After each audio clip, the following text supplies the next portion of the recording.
got a great agenda. We've got a great run of show. And just to let you know, transparently, we're recording the event. We're going to distribute this afterwards because we'd love to continue sharing the message with everyone who's not able to attend in person live this evening.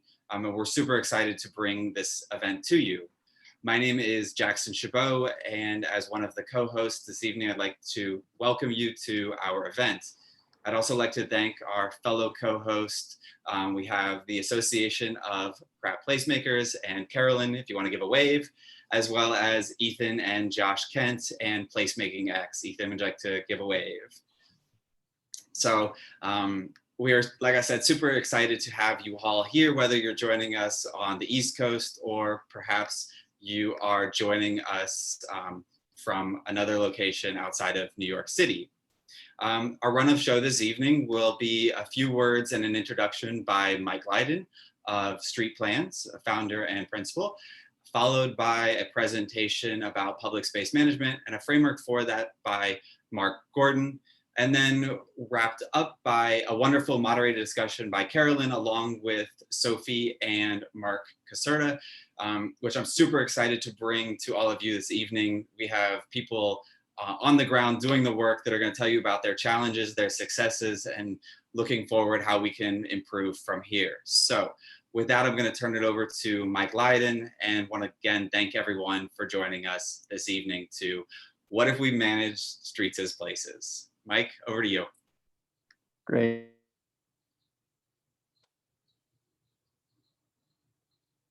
You can issue.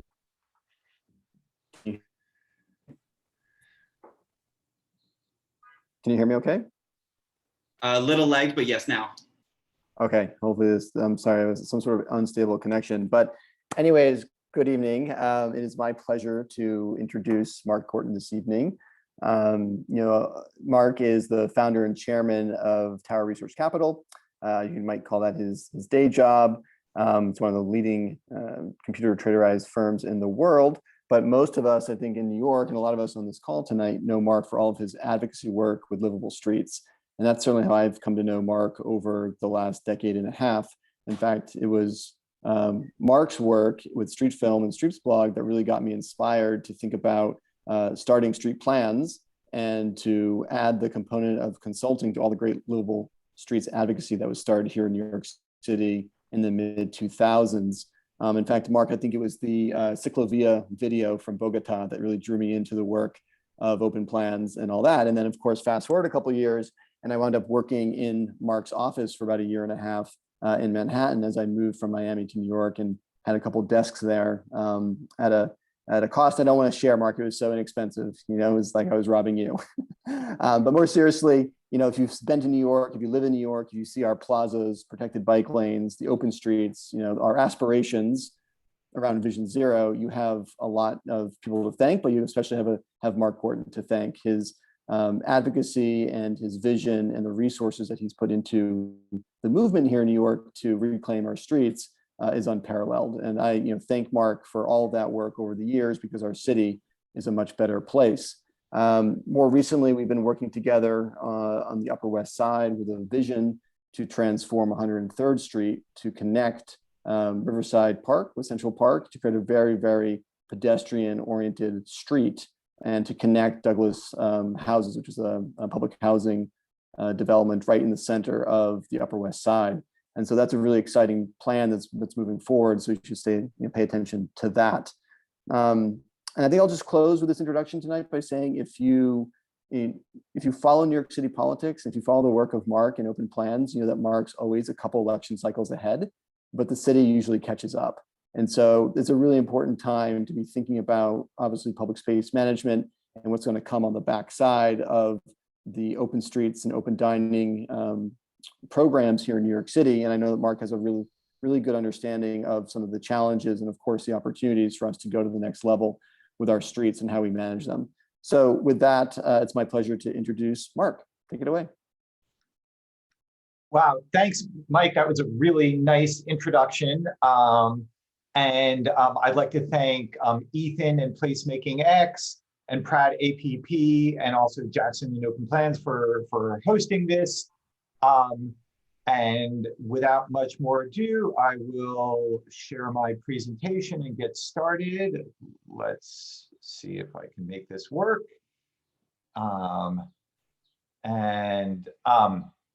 Okay, hopefully everyone sees the presentation now.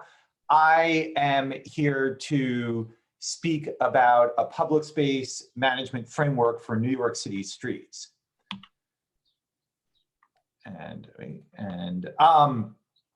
And so for the past 50 or 100 years, the Department of Transportation and its predecessors have managed New York City streets almost exclusively as a transportation-oriented road network. And that's certainly a valid way to view streets, but it's not the only way to view streets. Streets are also places. And during the pandemic, when the city created the Open Streets program and Open Restaurants and now Open Culture, these programs have really struggled to succeed without the proper regulatory framework to support them. And so in some places, open streets have been a success because of the superhuman efforts of some really great volunteers. But in a lot of places, and on the Upper West Side where I live, we had a really nice open street on West End Avenue, which had people in the neighborhood who supported it and wanted to do the work to bring it back, but they were told that they could be subject to liability for taking on the street, and they just didn't want to deal with that. And so we need, as a city, to build a regulatory framework to have our streets function as places, because livable streets just don't have to be that hard. It's as simple as just closing the streets and letting people use them in some ways, but somehow it gets more complicated.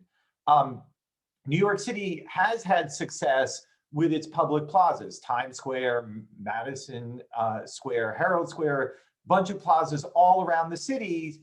But the one thing that all of those plazas have in common is that they are in places that are overseen by a BID, a business improvement district. And business improvement districts are organizations that are basically tasked with public space management, and they're funded by a self-imposed tax on the real estate owners in their district. So you have a lot of businesses around town who realize that public space management is important, and important enough that they're willing to tax themselves to pay for it. But once you get outside these wealthy business districts, you really just don't have any public space management in the city. And because of that, in most parts of the city, our public space, our streets as public spaces are failing. And basically what this picture here is a plaza, or a space created by the DOT. And this is really the only thing that DOT is capable of doing by itself. They create a dead space. It doesn't have any activation, it doesn't have any furniture, it doesn't have any planting, it doesn't have any people. And so we need to create a framework that supports public space management all across the city, because BIDs are only located, they only cover 2% of New York City streets, and those are mostly rich business districts. Residential neighborhoods and poor neighborhoods are really almost completely left out, yet public space management is needed for every street. And there's a few things that people need to understand in order for us to have public space management work in New York. And one of them is that public space management is a necessary professional government function. And it's something that really is barely done within the mainstream of the government in New York. And it's really at a point where probably most people in the Department of Transportation, most people in city government don't even understand that public space management is a profession. So quickly, let me go over what's public space management. I think probably most people attending this Zoom understand that, but it's something that's so basic that we need to explain to people in government. So public space management is basically the oversight of streets as places. And there are dozens and dozens of disciplines that are oriented around place, and I'm just going to briefly go over just some of them. There's cleanliness and trash management. There's event scheduling and facilitation. Activating spaces takes work. It takes planning, it takes coordination, and you need to have someone who can facilitate that. It's street furniture management and planting facilitation. Again, public space management isn't necessarily doing the planting itself, but it's creating a framework where planting can happen. I mean, this picture that I'm showing here, which I think is Amsterdam, planting like this in New York City is actually illegal. And if someone wants to do that, they have to break the law. We need to create a framework where we support people who want to green their streets. It's street design. It's also parking management. Technically, the Department of Transportation manages the curb in New York City and is responsible for that. But for the most part, they abdicate that responsibility, and it's really just a free-for-all and anarchy on the streets. And as a result, our streets are used by basically the lowest use of public space, which is long-term car storage. We have a problem with freight delivery and basically every other use of the street. And we can manage parking and the curb as part of the public space management. It doesn't have to be a centralized citywide function. It's community planning, engaging with the people in the community to find out what they want and facilitating it from someone in the community. Public space management can't be done from a central bureaucracy. It has to be done from someone on the ground, in the neighborhood, on the streets, working with the community. It's maintenance and cleanliness. And again, a lot of the staff at the bids are actually maintenance people. It's art installations. The art installation I have in the slide here was done by the Garment Center bid. There are so many amazing, talented, artistic, creative people in New York. With the right framework, we could tap into that energy and have people on their street building all sorts of amazing stuff, but you need to have a framework to support it and rules for how that works. It's vendor management. Vendors can be super important for bringing a public space to life, but also without the right management framework, they can be chaotic and they can be a nuisance. It's school street management, everything from play streets to drop off and pick up and managing parking. All of these things are a management function and need to be done locally. And there's all the place-based provision of services from across city agencies as they apply to those streets and the people on those streets. And so now I'd like to talk about a public space policy management framework for New York City. How do we do, specifically, how do we make this happen? And I've identified 5 key elements, and each of these elements is important. The ideas for implementation that I have here, they don't necessarily have to be implemented exactly as I'm saying, but these are really not optional elements. So the first is the creation of an Office of Public Space Management, a part of the city bureaucracy that is in charge of overseeing streets as public spaces. The second part is defining public space management sectors and then assigning public space managers to each sector. And these are paid, full-time professional employees. And then the Department of Transportation needs to do a few things in order to allow public space management to work. And the first one is creating a street hierarchy classification, classifying streets by their type. And the second is creating a framework for empowerment by creating clear guidelines for what treatments and uses are allowed on each type of street. And last, it's ending the bureaucratic oppression of people-related activities from the Department of Transportation and SAPO. And in order for public space management to work in New York, all of these things need to be done. Public space management and facilitating public spaces is a lot like gardening. You need to have certain elements for things to grow. You need to have soil, you need to have light, you need to have water. if you are trying to garden and you don't have any light, you can have all the soil and all the water you want, nothing is going to grow. And similarly, you can have a lot of these pieces, but if you still have SAPO requiring insurance and having a very complicated permitting structure, we're not going to have activities on our street. And similarly, if DOT is not providing clarity about how the streets are to be used, there's no way for the people in the neighborhood to be empowered. So getting into each of these in a bit more detail, what I have on this picture here is the org chart of New York City. And what I've done, if you look in the section with the orange boxes, I've added another box, the Office of Public Space Management. Right now, the New York City government is missing a necessary piece of the government structure. And that's a piece that oversees the management of streets as public spaces.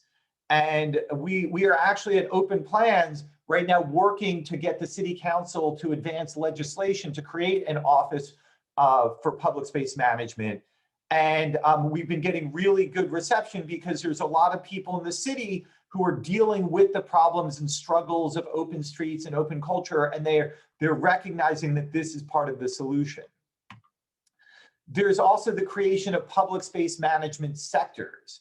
What I have in this picture here are police sectors, which are subunits of precincts.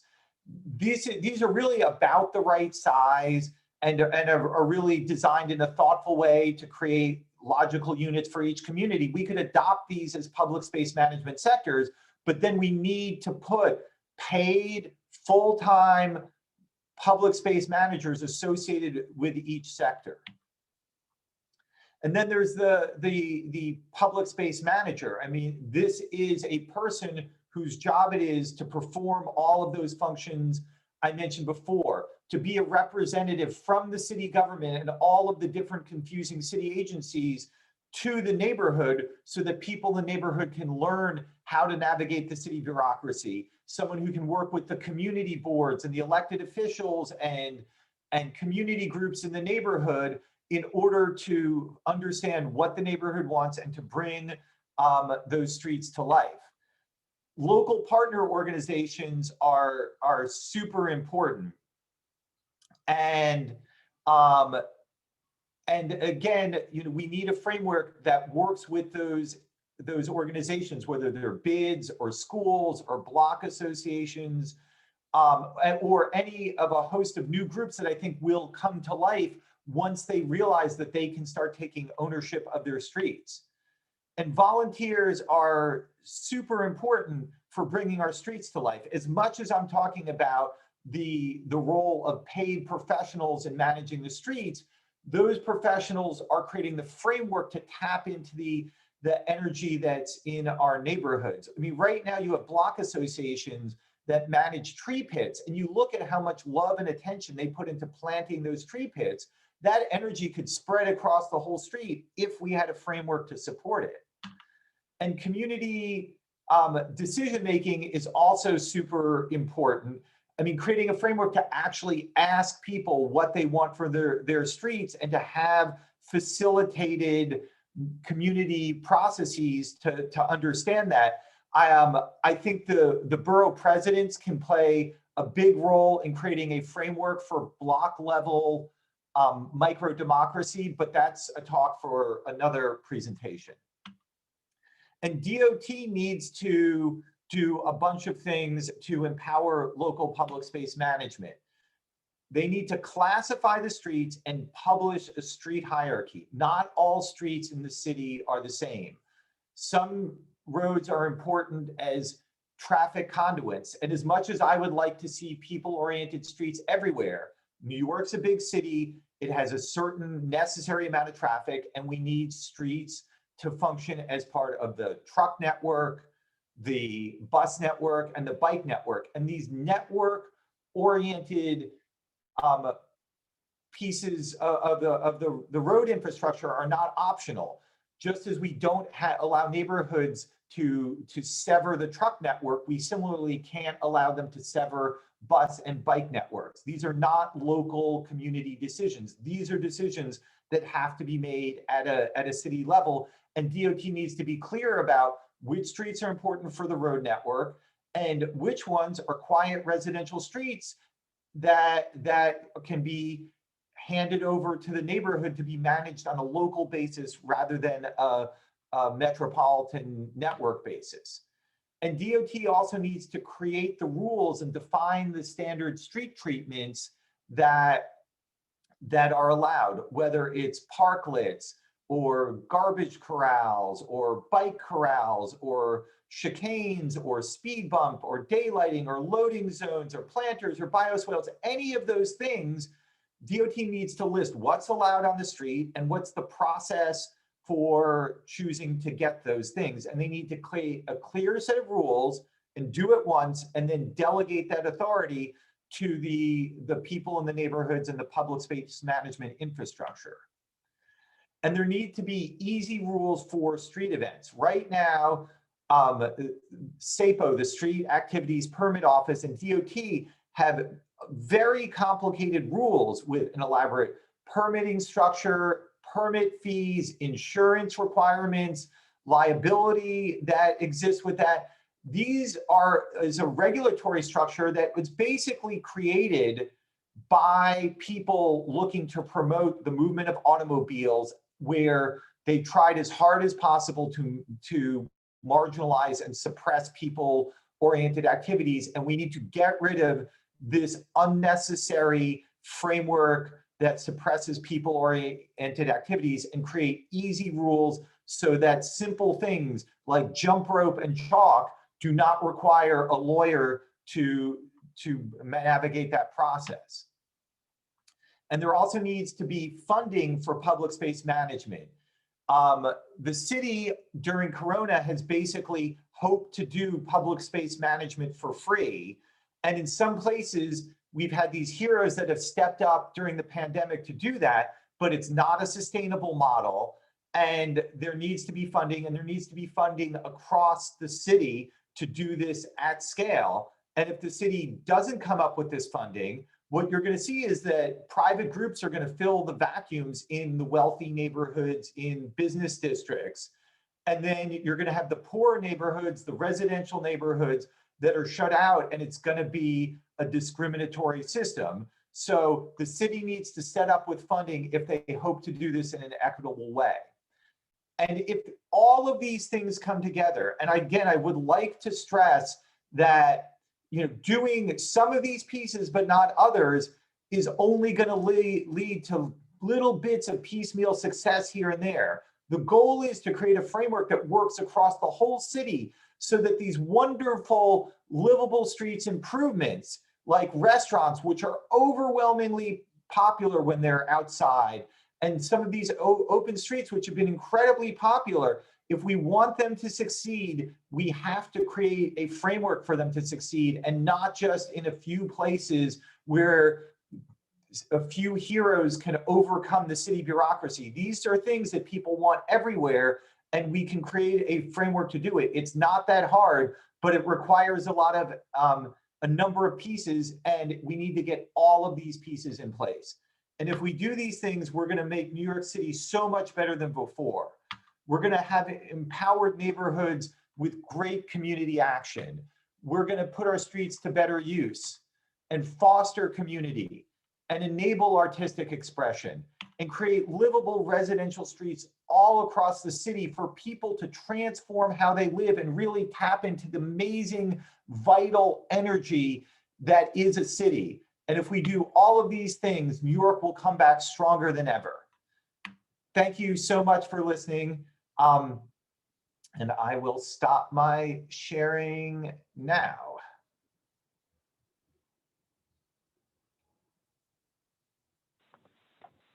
That was so great, Mark. Thank you. Yeah, we'll have Mark and Sophie turn their videos back on and join us. Hi, everybody. My name is Carolyn Levine. I am the outgoing president of APP, which is the Association of Pratt Placemakers. I'm a recent graduate of the Urban Placemaking and Management master's program at Pratt. So Mark's presentation is very exciting to me and my classmates. That's exactly what we've spent the last 2 years learning and talking about. I'm really excited to have all three of you here to talk about open streets and what's next for New York and all over the world. Like Jackson said at the beginning of the hour, we have folks from all over the world. So I'm excited to all learn from each other. And before we get into some questions that were submitted ahead of time from the audience, I will ask Sophie and Mark Caserta to introduce themselves. So we'll start with Sophie, the co-founder of the Lower Open Streets Community Coalition, among other things, and Mark Caserta, executive director of the Park Slope Fifth Avenue Business Improvement District. So Sophie, go ahead and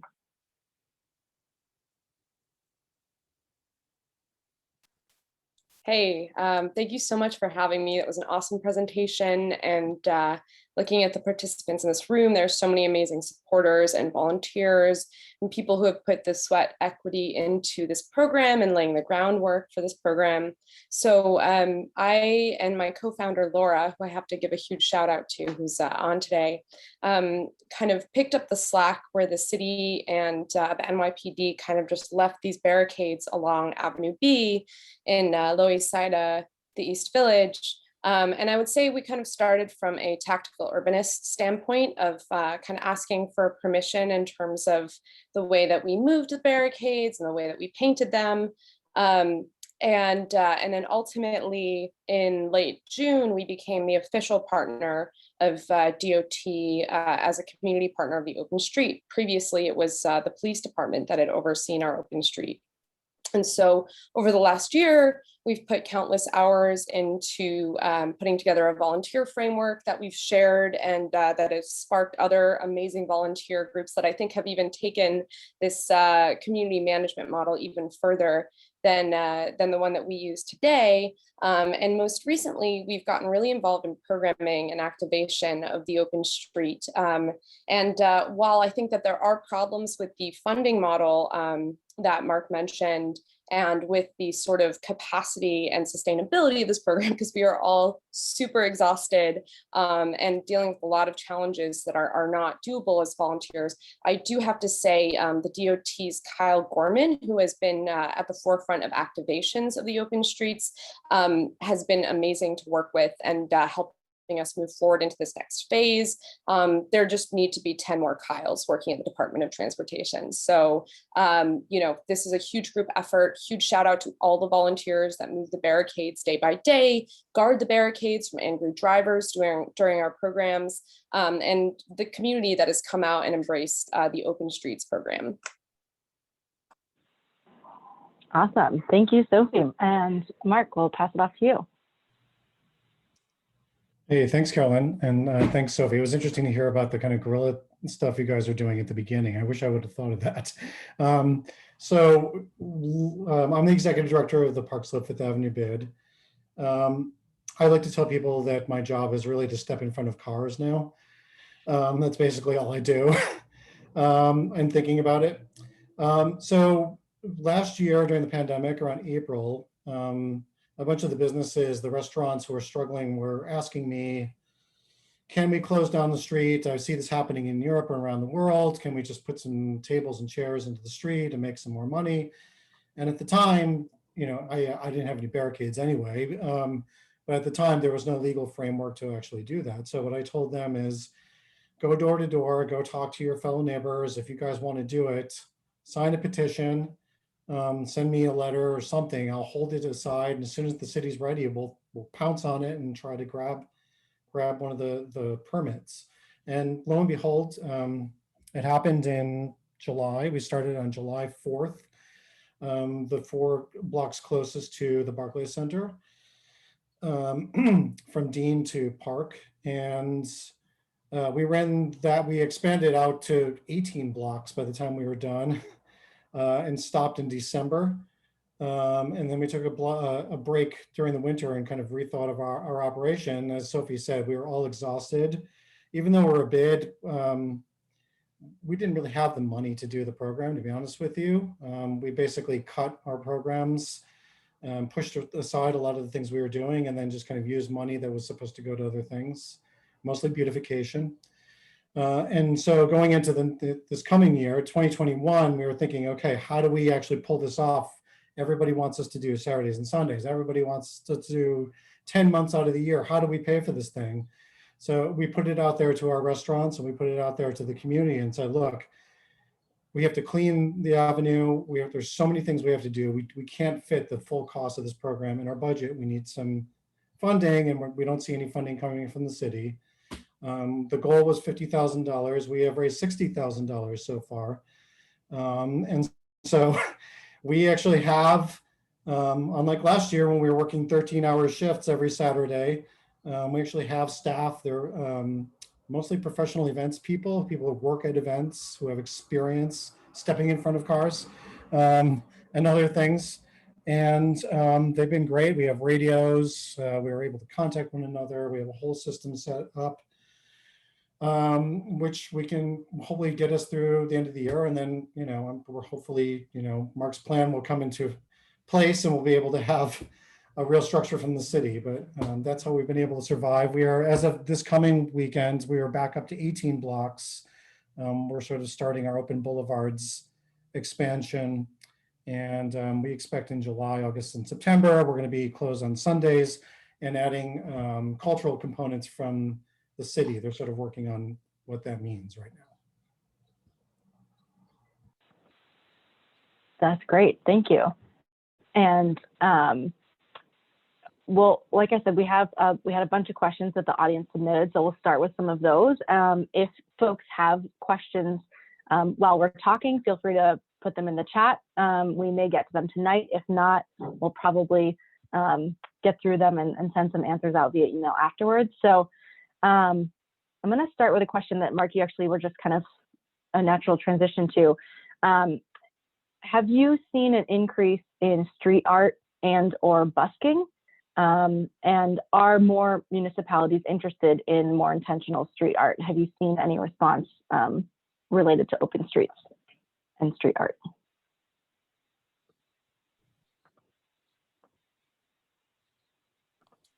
Yeah, so I would say one of our first programs was an on-street mural this spring, and that brought out a lot of people, a lot of artists. It was really cool to see the street transformed. And we did have another street artist come out and start spray painting some of our barricades, which unfortunately had been vandalized over the last summer.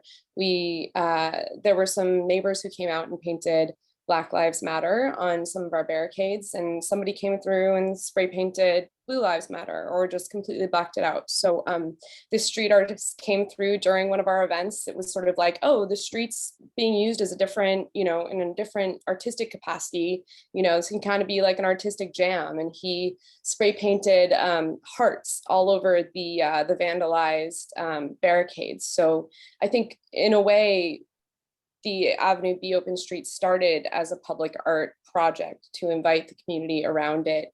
And we started, with a few barricades, just painting them in lighter colors so that they were more visible, because they were getting destroyed and run over by cars for various reasons. But what we found is, after doing a few of them, we woke up one morning and half of the stretch had just been painted over with slogans in Spanish and English, some of them civic, like register to vote, others more activists, like whose streets, our streets. And it was just really cool to see kind of this natural awakening of the East Village, Lower East Side activist and artistic spirit just being embodied on the street.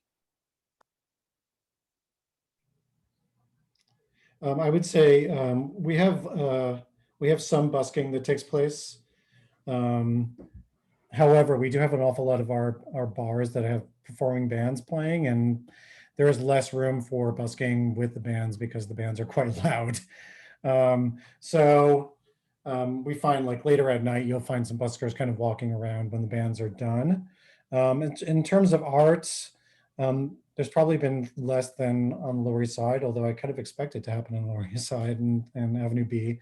But we do expect that through open boulevards that the city has the intention of bringing those sorts of things to Fifth Avenue and other places. So we're kind of waiting to find out what that is. We did have an art fair recently on Fifth Avenue. One of our artists wanted to have just some art along the street, and anyone who wanted to sell. And to tell Mark Gordon, we actually didn't get a SAPO permit for that. So, and you're right, they ruin everything. And that worked out really well. So there seems to be a lot of interest. That's great. The next question is kind of also related. I think we know that an increase in art can sometimes be a precursor to gentrification, not always. And so one of the questions submitted was, how can we make sure through policy, and Mark Gordon, I think you can speak to this a lot, how can we make sure through policy that open streets continue to serve people, local businesses, artists, et cetera, and doesn't become a tool for development or increased gentrification? And that's a whammy, so whoever wants to start, feel free. I mean, again, I think it is universal that people like hanging out, meeting their neighbors, gathering in the street. It's such a basic human thing. And I really don't think it's a rich versus poor. I mean, and you see, there are traditions of some amazing block parties in some of the poorest neighborhoods in the city. So, I mean, I guess if we make these neighborhoods so wonderful that housing prices go up, I mean, it's hard for me to want to make the city worse just to make it cheaper. But I really do think that, if we make the city nice everywhere, then, I mean, it should be nice for everybody. I would say, a lot of groups or a few groups, I should say, have successfully fundraised, which is amazing and really cool to see so much support for the Open Streets programs. But one of the reasons we chose not to fundraise is because we were, partially because we really do feel that the city should pay 100% for this program, and partially on my end, at least, worrying that many of the funds would come from the west side of Avenue B, which based on census tract data and NYCHA data makes twice and a half at least what neighbors on the east side make. So that becomes a question of the people funding the open street. Do they get more say in what the programming looks like? Do they get more say in the locations of the open street? So currently we're looking for a fiscal sponsor to help us with the insurance element, which I find to be the most burdensome and scary piece of running this program as a volunteer. That is a local community-based organization, because I think that's really what it comes down to, is making sure that the ownership of the program comes down to the local community-based organizations and not, a massive developer, a massive outside external force. And I think that's easier said than done. And we will see open streets succeed that do have private funding. But per Mark's earlier point, we aren't going to be able to make it equitable if we rely on that private model. Yeah, I would agree. I think some of the things that pop in my head, I think it has to come from the community itself. I think people have to want it and want to be a part of it. I think the city has to make it as easy as possible to apply and put as little bureaucracy in front of it as they can. They have done that.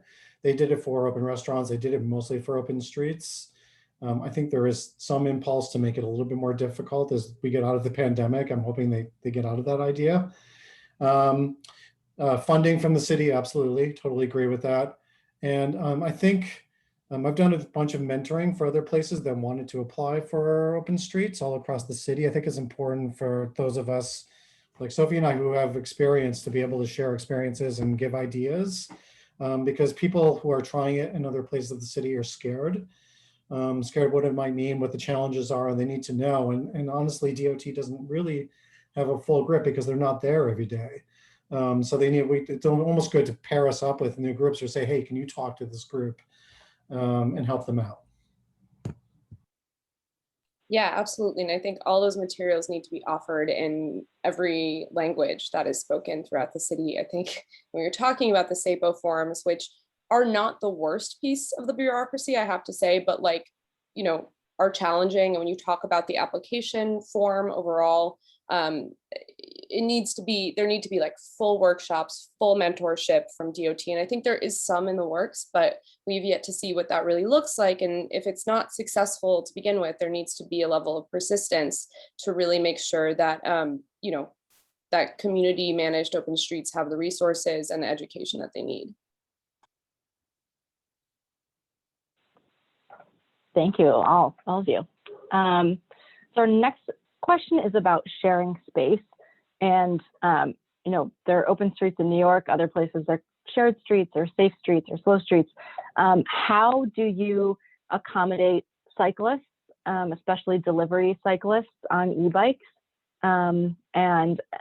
What is the process of making sure that everyone is safe and everyone has access on, you know, the clear and safe routes during open streets? What has that process been like for you? And what, I guess, maybe tips do you have for other streets that want to implement something like this? Well, I can start off. I think, I mean, there is a sense, I know a lot of people in the open streets community are active cyclists, and a lot of people are very supportive of cycling. But it is important to understand that on a cycling thoroughfare, that's pretty incompatible with a lot of people-oriented activities. And there is this tendency to say, well, bikes aren't as deadly as cars, so we can send them down any street. And certainly one bike on a pedestrian-oriented street, if it's going slow, does not have to be very disturbing. But if for our bike corridors should be part of separate streets that are on the transportation network, and that's not really what at least a people-oriented open street is. If you look at the open streets as they've been implemented in the city, you have some that are really well activated that have lots of people where biking would be disturbing. You have a lot of them that are just kind of dead, and the best, you know, some of them are like dead but low traffic, so they're almost bike boulevards. So I think we use open streets to kind of mean streets that function in several different ways, but we do need to protect our pedestrian spaces from cyclists just as we need to protect them from cars. I would say it's definitely a challenge when we're doing, you know, a fitness, like a Zumba class and a delivery cyclist like zooms through. I actually had a fitness, somebody who was part of the class, like tap the delivery cyclist as he was going through. I'm like, hey, you know, get out of the way. But I do see a weird switch up where some of the cyclists actually take the sidewalk while, you know, the pedestrians or the attendees of the program are in the street. I've started, again, with my little tactical urbanist mind, just chalking some sharrows on one side of the barricades to just as a slight visual signal, like go around the activity, not through it. But again, I do have to say I am one of those people that, like, you know, I see outrage against cyclists, I see outrage against e-bikes, and I wonder why the same outrage isn't applied when, you know, myself or one of my other volunteers is endangered by a vitriol-filled motorist trying to drive through our events. So, I mean, just on a basic space level, I mean, cyclists just don't take up as much space. So if there is, you know, a narrow spot within your event, like a sidewalk, which, you know, obviously isn't kosher necessarily, but like if there is space to signal where cyclists can come through, I think it can help, at least during a program. Yeah, I think we have an open street that's basically open to everyone. We are looking to make some changes to that. We have regular cyclists, I'm a cyclist, I ride to work every day, who are going slow and kind of respecting pedestrians. Those are fine and helpful. We are having e-bike problems. We're a major thoroughfare for e-bikes, and they are blowing through at high speeds. The one thing is that we have a very good protected bike lane on 4th Avenue adjacent to 5th Avenue that almost no one uses. And so we're kind of we're finally getting some interest from the NYPD and sort of asking e-bike riders to try to use that 4th lane thoroughfare. If you want to go fast, go fast on that one. The whole game for an e-bike rider for delivery is to get to one point fast so that they can make their money. And they're actually getting bogged down in crowded streets. So they should be using the 4th Avenue bike lane and then coming up the nearest cross streets and then going to the place they have to make the delivery. And that's kind of what we're hoping to make that change to. Not to get rid of all of them. If they're going to go through, we want them to go slow. And Jim Burke made a comment, so I'll just read it out for anybody who has a hard time reading and listening at the same time, like me. On the 34th Ave open streets, we have lots and lots of people. It functions like a boardwalk, so bicyclists go slower. And it's been working for 13 months. It's much more casual, slower cycling. So I think I like that comparison to a boardwalk. That makes, I think, a lot of sense in my head, so hopefully for other people. And yeah, I think there's definitely a bit of a difference between a cyclist, like you said, or a delivery cyclist who's getting point A to point B quickly versus a casual or recreational cyclist. So let's see, the last question that we have prepared, and then we have plenty more backups that we can get to, or we can pull from the audience. What is the most important regulatory change that's allowed you to adapt your streets? And a second part to that, what's the most important takeaway for traffic engineers? So regulatory change and a change for traffic engineers. I would have to say programming. Unfortunately, it came kind of late. We didn't get permission to hold permitted events until I think after Thanksgiving of last year. And we did manage to hold a Zumba class in like 25 degrees and people came out and it was great in December. But at least for Avenue B, it operates more as sort of a shared, slow street than it does a full pedestrian street. So programs have been really crucial for helping the community vision this street being used in a different way. So definitely opening the door to programming. I mean, we did a few smaller events just, to show what we could do with some local elected officials and some local community leaders, but definitely having that permission slip to program the street was a big deal. From an engineering perspective, I would have to say I come from like sort of an unconventional background in that I'm more of an advocate and an activist than a planner. But I would say that being able to have staff and sturdy barricades in place in the same place day by day, and having some digital mapping help would be really important. My co-founder, Laura Sewell, who's on this call, had her sister check out an open street in East New York that is actually not active right now. And her car was navigated around that open street by Waze, by Google Maps. But for whatever reason, cars are still sort of told to drive through. So I would love to see a greater coordination between the engineers and the planners of the city and private software companies like Google, who and delivery companies too, who get free reign of our streets, who aren't really contributing to solving our congestion and environmental issues, and who should really be working with the city to make these programs work. I just wanted to start out. I know my deputy director, Joanna Talentire, and my president of my board, Erica Clark, are out there. I want to thank them for all their hard work because they're stepping in front of cars just as much as I am. I just want to say I agree with Sophie that like programming and use of a block is really key and one of the things that engineers can take away. One of the things I found is that we had some blocks that were not being used. We closed a whole section of Fifth Avenue, and one restaurant came out of 5 blocks, even though they all said that they were interested. And over the course of several weeks, we had like people, drivers moving barricades. And then when you confront them, they get out of their car and try to start a fight with you and threaten you. We've been threatened to be shot, all kinds of stuff. It just happens like every week. And so the blocks that are used, you never have that problem with because people are not going to drive their car through a busy block. It's too much of a challenge and too dangerous.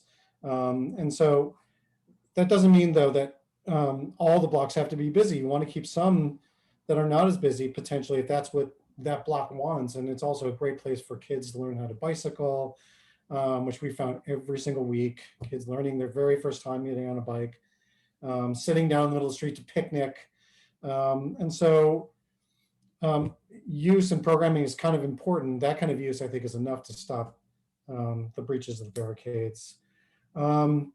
So yeah, that's pretty much, I think I've kind of pulled out my two responses together in one answer. I think use and program is really key for any open streets program, and that people actually come out and enjoy it, because if they don't, it really, the situation turns from, kind of beautiful to dangerous kind of on a dime when you get one angry person. I wake up in cold sweats about what could happen to myself or to my volunteers. It's really scary. Yes, it's kind of scary from week to week. You never know.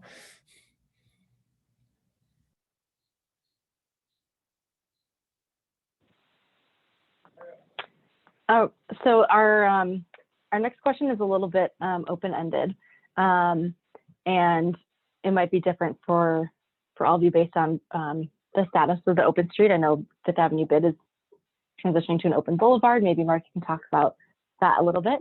But what do each of you hope is next for the open streets / open boulevards program in New York?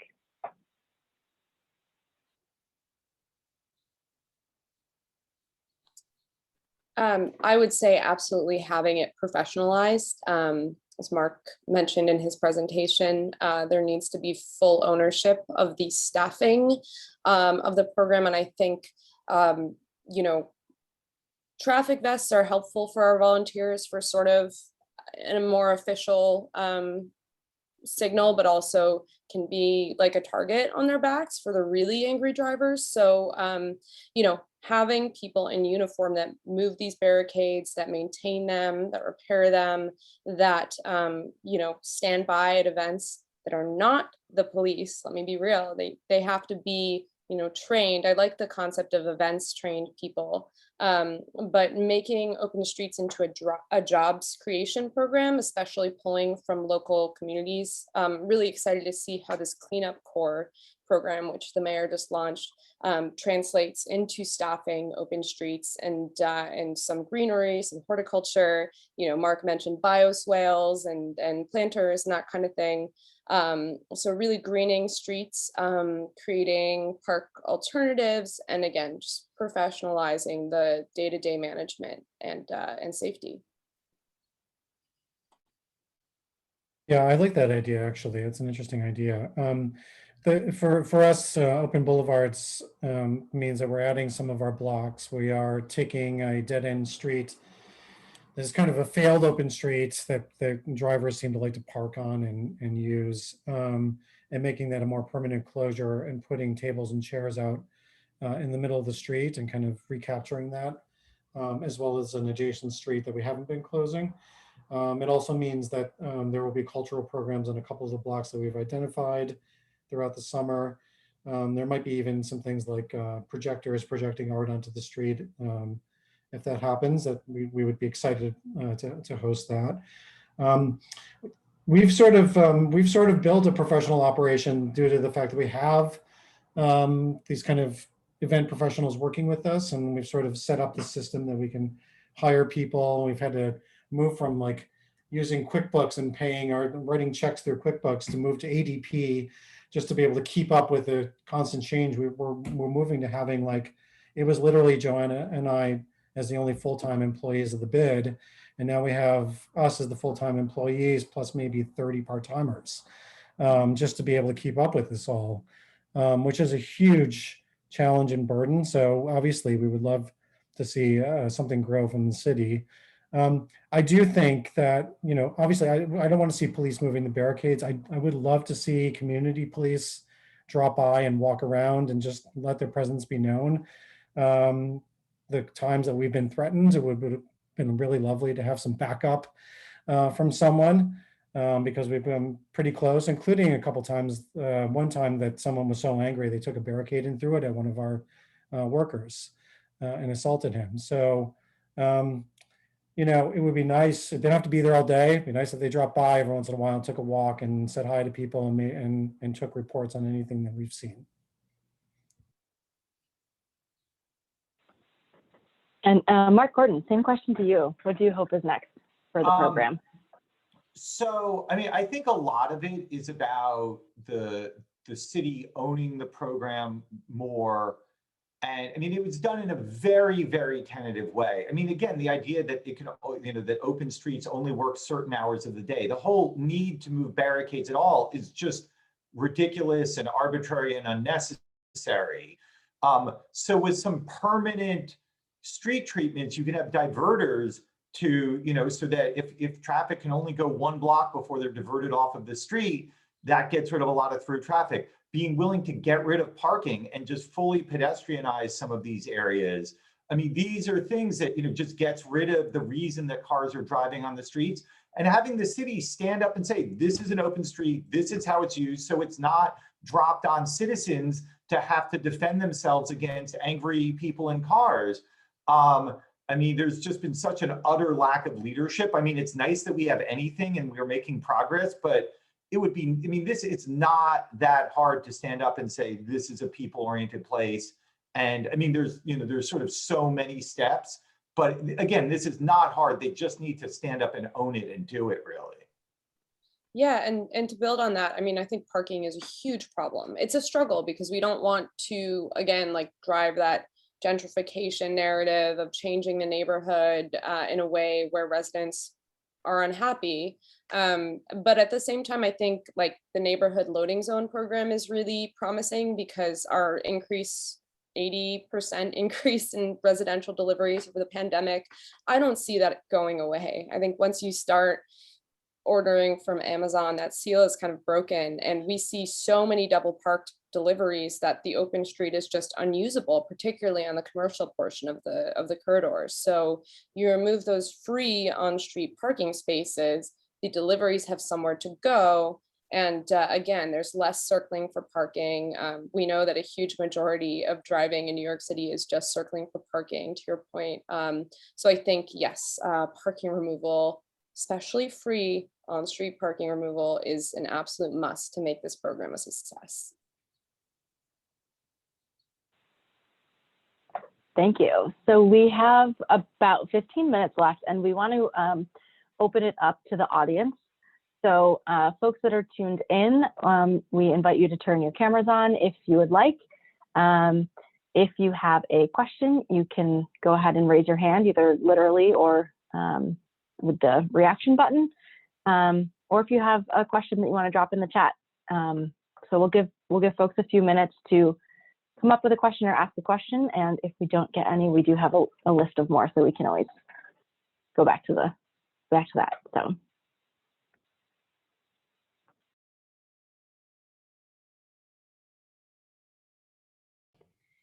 I have a quick question, if I may. Yeah, go ahead, Ben. So let's say there's a street that is turned into an open street and it's got a great high-use bike lane on it. What are some management techniques for keeping that bike lane alive and useful, but also kind of having a vibrant open street, managing the crowds, the restaurants? I saw a really cool treatment. I think it was 103rd. It was on the Upper West Side, I'm pretty sure. It was uptown, where planters were spread out and spaced out, sort of like useless plastic bollards that are used to protect our bike lanes today. So I just really think that visual reminder is helpful. I see Jim Burke, who leads the 34th Avenue, like open street that we all wish that we were, raising his hand. So I'd love to pass it to him if he's able to unmute. I can't undo my.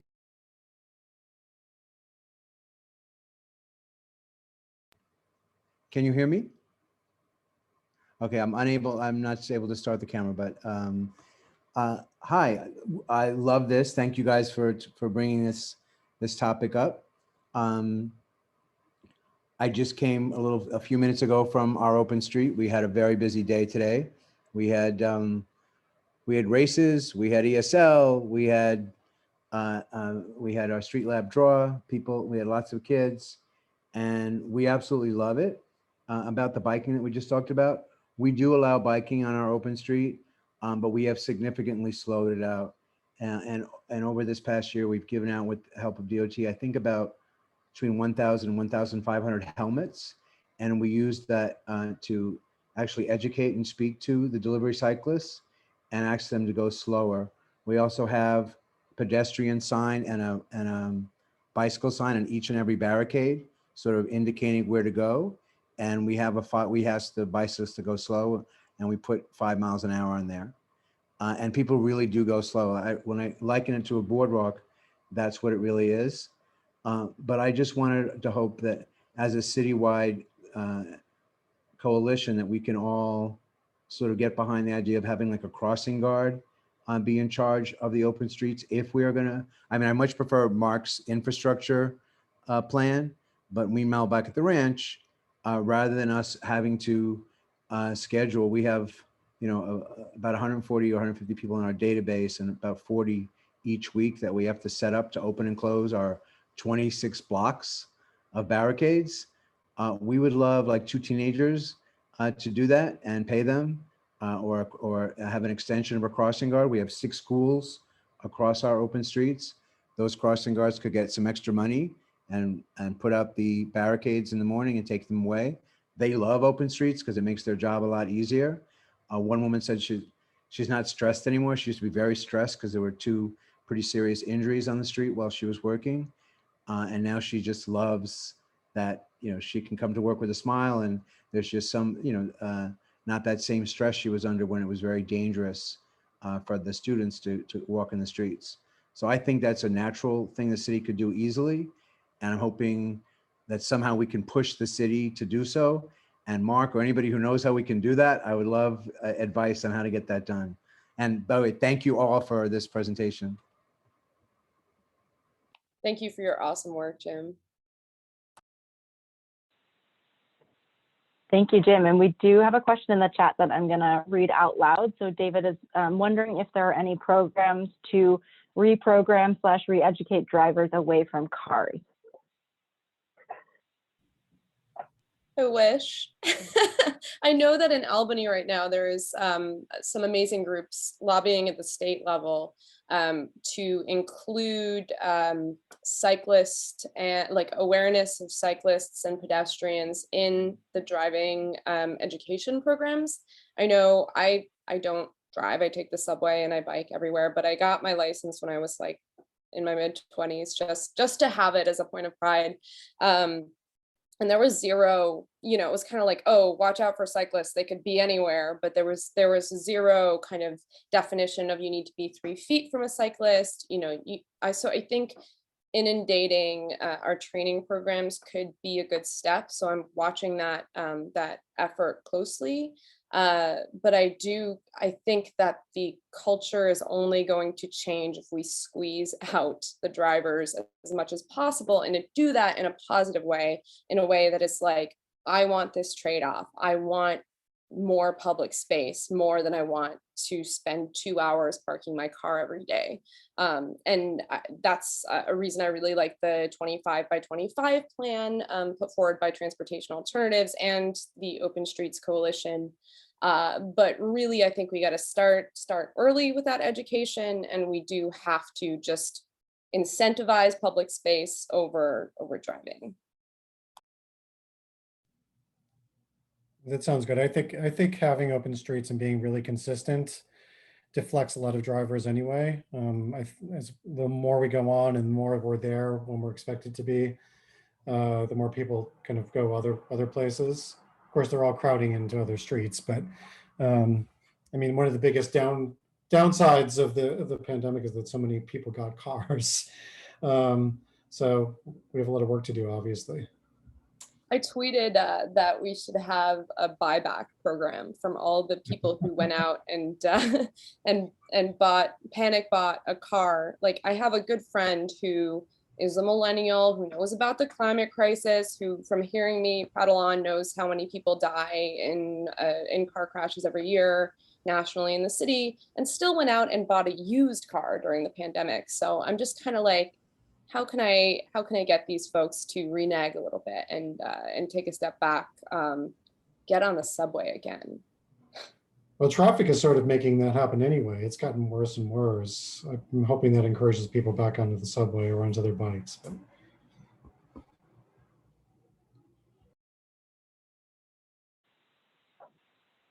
if we don't have another audience question, I think we have a good one that maybe we can end on. Love for everyone to go around and tell us all what you love most about Open Streets.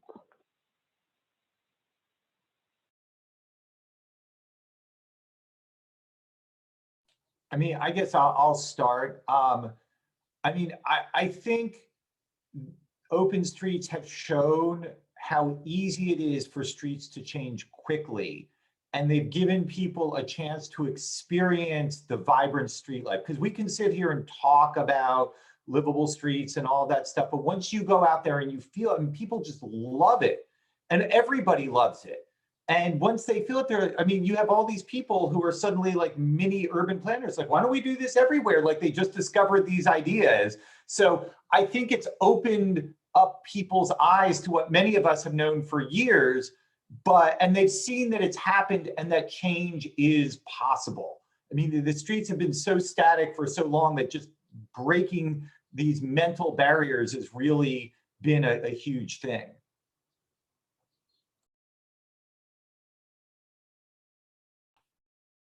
I would say the creation of equalizing space in a city that is inequitable in a lot of ways. When you're on an open street, you're having a conversation, that's a space that you both have equal ownership of. There are neighbors, the dudes who hang out in my corner, blasting Cuban music and raising a Puerto Rican flag above these scaffolding, who I walk by every day, but I've never spoken to. And now we have conversations daily. We talk about just sort of everything that's going on in a neighborhood. There are all kinds of moments like that, and there's also conflict. And there, Jim was talking about crossing guards. We had a crossing guard that was really unhappy with us for where we were placing the barricades and how she felt left out of the conversation. And I got into a huge argument with her like one day, and people were taking their phones out and it was this whole big thing. And then the next day I came back, I got her a coffee from Dunkin' Donuts. We talked about it and we were both kind of like, you know what, like we both were not at our best. Like, let's start over. I think I could see a lot of civic engagement happening on the street. Like the community board is not the best place to have these conversations, in my opinion. Not everybody works a 9 to 5 and is able to, either get on Zoom or go to a community board. But if you really had access to your politicians, to your community leaders, and most of all to each other, I think that open streets provide a very good opportunity for that kind of community building. I truly believe that coffee is magic. So you just proved it, Sophie. I would say there's two things from our perspective. I think one is that the restaurants who are on our open streets, and there's about 50 or so, or more, I can't remember, have told us that Open Streets has saved their restaurant. They were doomed, and bringing the people that come out to eat have actually helped them survive during the most difficult time they've ever had. And now they're seeing that they're making even more money than they were on Saturdays than they were making in 2019. So that's a huge win for us. And look, the community coming out, people smiling and coming up and saying, we really love this, thank you, is really nice after, in between the times that drivers threaten to kill us. It makes them feel worth it. It feels like the community, like the community's whole mental state has changed just from having it, and that feels good.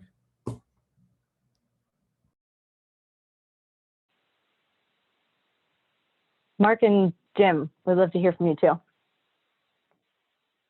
Me? Yeah. Oh, thank you. So for me, Open Streets has absolutely changed my life. We never spent much time in Jackson Heights before, although we had an apartment here for over 20 years. And I've met more people in the last year than the 20 years prior.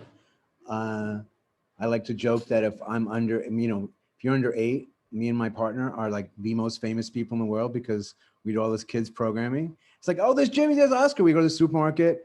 I even went to Brooklyn. We went to sit down, and the waitress like, con permiso, ustedes son los muchachos de 34. Are you the guys from 34th Avenue? Like, it's so nice. And people are so, of course we have our haters and our enemies, but people, it's really been a community. I've met, and some of my best friends now are maybe, I didn't know that many delivery workers or people who short order cooks, and the diversity of my friends has really increased. Different economic levels and different nationalities, and people that I have a really good, wonderful time with. I've met people in my building that I'm kind of best friends with now that I didn't know a year ago, and they've lived in the building for 20 years in our complex. So I think it's all about community and friendship, and that's and it continues to just, instead of living in an anonymous city, it's made a small town in the middle of a big city. And I think that's why I really am working hard. I want this to be like an interconnected network that we can travel to each other's neighborhoods safely, whether it's on bike or walking, and make these same kind of community connections. And I think that's the best part of Open Streets. So, thank you.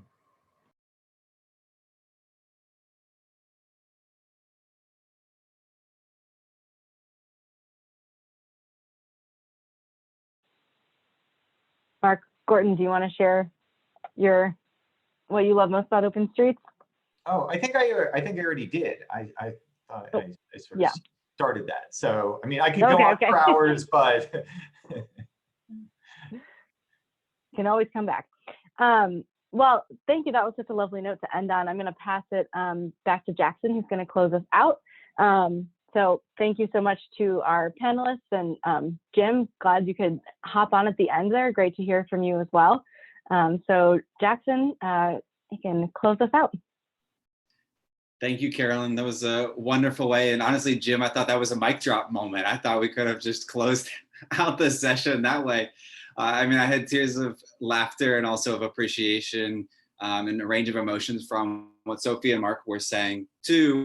I volunteered on Avenue B before for the Lower Sida Coalition, and I had an experience with someone trying to drive onto the open street that was quite aggressive, and not threatening personally, but quite aggressive. And it certainly wasn't resolved in that experience in that moment. But what was really positive as an outcome of that is a teenager came over right afterwards and asked about it. We talked about it. I said, we understand the driver's concern, she and I did, but it's like, okay, but what if this was a basketball court for you and your younger brother?